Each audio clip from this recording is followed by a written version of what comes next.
Paling utama di dalam pertengkaran kita selama ini, Islam antar Islam dengan Islam maupun Islam dengan luarnya, dengan itu kan ada dua prinsip yang harus kita pelajari kembali.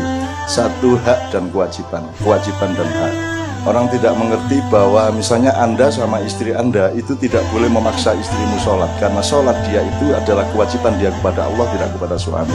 Ngerti ya? Sholat adalah nikahmu dengan Allah, sehingga suami ataupun istri dan siapapun tidak boleh memaksa, hanya boleh menganjurkan. Ini posisi begini ini kan dilupakan oleh mekanisme tabligh selama ini, seolah-olah mereka itu Tuhan dan menyuruh-nyuruh Anda, melarang-larang Anda dan menghakimi Anda. Yang boleh melakukan itu hanya Allah yang berhak, karena Allah yang punya saham atas hidup Anda. Kalau saya tidak punya saham atas hidup Anda, jadi saya tidak akan pernah melarang Anda, tidak akan pernah memaksa Anda, dan bahkan tidak memimpikan Anda mengikuti saya. Karena saya tidak punya hak apa-apa atas Anda, karena saya tidak memiliki Anda, tidak menciptakan Anda, tidak punya saham Anda, dan yang terpenting aku tidak bisa menolongmu di hadapan pengadilan Allah Subhanahu wa Ta'ala. Tidak mungkin aku bisa menolongmu, maka aku tidak akan membaiatmu, aku tidak akan menjadikanmu menjadi umatku. Setiap orang adalah khalifah, setiap orang bertanggung jawab atas dirinya masing-masing di hadapan Allah Subhanahu wa Ta'ala. Tolong prinsip ini dipegang. Nomor dua, prinsip yang harus kita pegang lagi, nanti kita urai. Saya mohon Ustadz Nur Somad untuk menolong saya mendetail soal hak wa wajib, wajib wa hak itu. Dari hak itu juga bias, dari kata Al-Quran menjadi bahasa Indonesia itu bias. Ya, bahasa Inggrisnya juga aja dua kata right itu punya dua makna. Right itu benar, right itu hak. Dalam bahasa Arab, hak itu bukan seperti yang dibayangkan oleh hak asasi manusia. Hak itu adalah kebenaran sejati. Maka Anda, ada prinsip berikutnya adalah Anda jangan mengandalkan kebenaran Anda, karena kebenaran itu satu milik Allah.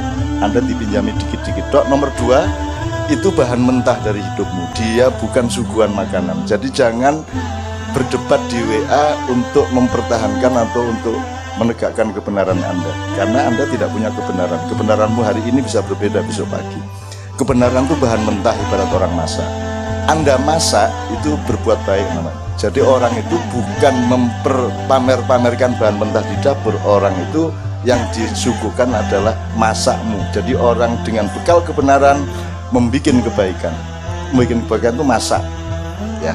Hasilnya keindahan. Jadi kalau Anda pakai filsafat barat selama ini, ada tiga pilar.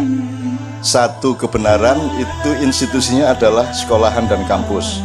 Kemudian ada kebaikan, institusinya adalah agama, masjid, pastor, gereja, pokoknya hal-hal yang disebut agama oleh masyarakat sekuler sekarang. Terus keindahan itu yang boleh menilai dan boleh berbuat itu seniman, tim gitu ya, atau blok M kan gitu. Orang yang tidak di blok M dan tidak di tim tidak punya otoritas apa-apa terhadap kesenian. Seolah-olah hidup itu dibagi tiga. Kebenaran itu milik orang kampus. Anda ngomong apa aja tidak akan diakui di UI atau di kampus manapun. Saya punya buku 80 tidak akan legitimate untuk menjadi bahan skripsi mahasiswa, karena kebenaran itu hak miliknya kampus dan universitas atau dunia akademis. Nah, di Ma'iyah saya mohon izin untuk menganjurkan kepada Anda, dirimu itu terdiri dari kebenaran, kebaikan, dan keindahan secara dinamis. Jadi tidak ada orang benar tok, orang baik tok, orang indah tok, karena ketiga-tiganya merupakan satu mesin.